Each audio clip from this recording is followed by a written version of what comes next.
Hey guys, we're back here. We're with Lynn Polly from Bossard Memorial Library. Hi, Lynn. Hi, how are you? I'm good. How are you? Doing pretty good. A little hot, but that's okay. Actually, it's perfect right back where we're at in the shade. And the breeze coming through. But this weather is so much better than what we were expecting. I was compulsively checking my weather app. Yeah. For the whole week and going 70%, 60%. And I kept thinking, just go down, go down, go down. Yeah, and then last night I looked and it said no rain. And I'm going, oh, thank you so much. Because I don't know how we could do it. No, if absolutely. It was raining. Yeah. And I mean, all my equipment. So, I think the storm we had last night was what they were thinking we were going to have today. So I'm happy. It's sunny. I'm not complaining. Nope. But you're here with Bossard. Yes. And what you have crafts going on here. We have crafts going on here. Yes, we actually have a level bracelet that you can do, or we have a dog tag charm necklace that you can do, and then we have our dragon's eye necklace from last year if you didn't get a chance to do that. Nice. And it's all free. Both kids and adults can do it. Wonderful. Yes. I'm going to go over. Jonah's right now going over to do it, and then I'm going to do one, and then we'll show it off to everyone. Good. But you're here. You're set up around the little train village back there. Yes. Yeah. Vanco's model trains. Yeah, that looks really neat. But it's cool. Bossard organized all this, correct? Well, what it was is the first year that when the train museum was starting to open, they had applied for a grant, and in order to get the grant, they had to have other community people in with them to do something. Yeah. So they asked the library if we would pair with them for the opening of the train museum, and we said yes. And they said that they liked it so much. Jerry Davis said, can we do something else with you guys? Yeah. And I said, well, I've always wanted to do something with steampunk. And I said, at first I thought we would just do it for the teens and the tweens. Yeah. Okay. And I said, can't we do steampunk? And he's going, what is that? And I said, steampunk. I said, it's a cross between Victorian times and science fiction. Yeah. It's as if electricity was never invented and you use steam for everything. And he's going, okay. So I don't know how he got it in his head, but he went home that night and he thought I meant steampunk rock. So he looked up punk rock and he was trying to figure out how we could do something with that. And then he realized, no, it was just steampunk. He got the rest of the members of the train museum in on it. Nice. And our first one was last year. You were here. We had probably 500 to 600 people. Wow, I didn't know that was the number. Nice. Yeah. And we just decided as long as people are coming, we would keep doing it. As soon as it was over last year, people were saying, when are you going to do it again? Yeah. So you come, we'll keep doing it. Yeah, absolutely. So, and I mean, just eyeballing it this year, it seems like more people. I mean, I don't know. I'm sort of stuck back there with the craft. The craft, we're always so busy. Yeah. Last year, I didn't even get a chance to come up here to see you. Right. Well, I mean, you've even got a stage here. You've got a bluegrass band. We got a bluegrass band that's playing. Banjovi. Am I right with the name? I'm not exactly sure what the name is. That's what they told me. Is that what they told you? Banjovi? Yeah. I like that. But they've been playing all morning, and then people were sitting out on the lawn there. Yeah, this is the first time we've had a band. Yeah. And I thought it was cool because they were just sitting over there in the shade, just listening.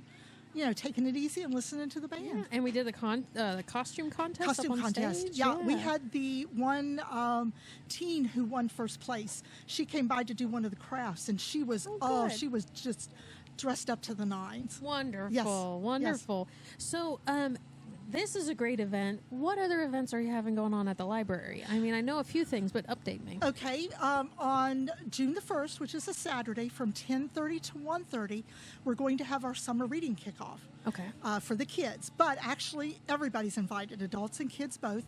It's in conjunction with ESC, Gallipolis and ESC, that's Educational Service Center. Okay. They do a Treasure Your Family event.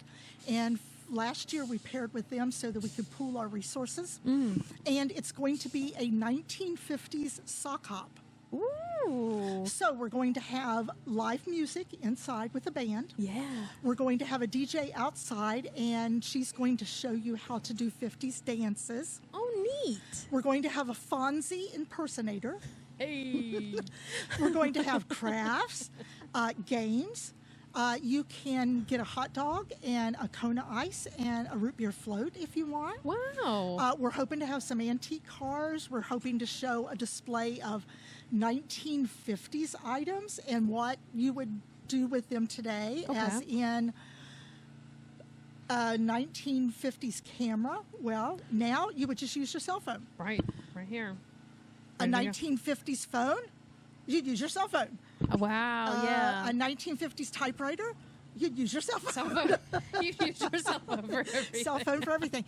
And then coming up as part of the summer reading program on June 9th, which is a Sunday, at 2 o'clock, we're going to have Flighted Birds of Prey. Ooh. And we're going to have 8 to 10 birds of prey, falcon, owls, vultures, real. And some of them are going to be free flying, as in they will take off from the person's arm and fly around and then come back onto their arm. This is the same group that has the falconry program at the Ohio Renaissance Festival. Okay. Interesting. Wow. And then that Monday, the 10th, we're going to have Tricky Max and his Magical Adventures, which is a magic show. Yeah. And then later on in June, we're going to have our, I can't think of their name now, a theater group that is going to do a 45-minute skit for Alice in Wonderland. Oh, neat. And then in July, we're going to have Living History Nights. Now, the library does not, it's not our program, the Living History Nights.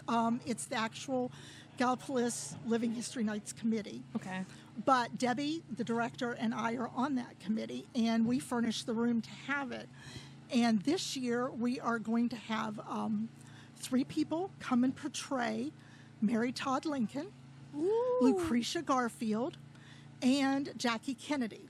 And the things they all have in common are they are women in black, wives of assassinated presidents. Wow. So that's going to be the 17th, no, the 18th, 19th, and 20th of July at 7 o'clock at the library. So they'll all be together. You'll get to see all. Actually, no, you'll see Mary Todd Lincoln on Thursday night. Okay. You'll see Lucretia Garfield on Friday night. Okay. And you'll see Jackie Kennedy on Saturday night. Okay, Jackie O. Jackie O. My mom always loved Jackie O. You'll hear about their experiences both while they were in office and then what happened to them after their husbands were assassinated. Wow. So, because they're the ones that were impacted the most. They're the ones that were impacted the most. Yes. And then, of course, coming up September 28th is our new exhibit. Okay. It's going to be Animal Inside Out. For those of you that came to the Bodies Revealed, this is the animal version. Yeah. So it's going to show all kinds of different animals with their, I guess you would say, their skin removed. Yeah. So that you can see their the muscles, their organs, their teeth, all of that. I saw the ad for it, and it was a giraffe's neck. It's a giraffe's neck. Those muscles are just so long. Well, can you imagine what it takes, though, to hold that neck up? Yeah. Yeah. That would be so neat to see. Yeah, the giraffe might end up going in our atrium just because of how tall. The height. But as far as I know, we're going to have an ostrich. I think we're going to have a bull. Wow. I think we have a dog, a monkey, I think, but I'm not exactly sure what else we'll have. But the dog's neat, too, because, I mean, we see dogs every day. It'd be interesting to see how different their anatomy is to ours. Yes, and they do some comparisons. They do show some comparisons. Nice. And for everybody that wonders, these were animals that were donated to science. Okay. So it wasn't like they just went out and got the animal. Yeah.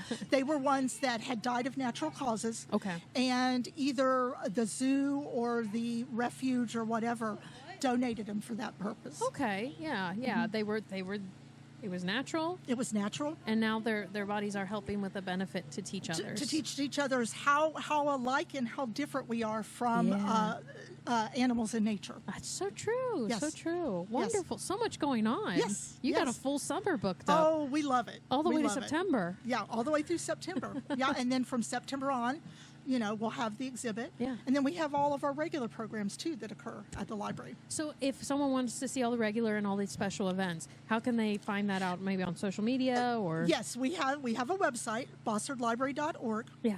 Okay, so you can go there. They're always posted there. We also have a Facebook page. You can connect to that on our website or just look up Bossard Memorial Library. Okay. We have our digital signs on 1st and 2nd Avenue that you can go by and see. Yeah. We have a newsletter that you can pick up at the library and also a calendar that you can pick up at the library. Got all forms of media. We try. Old We and try. new. Old and new. We try. So Well, thank you so much, Lynn. you are very welcome.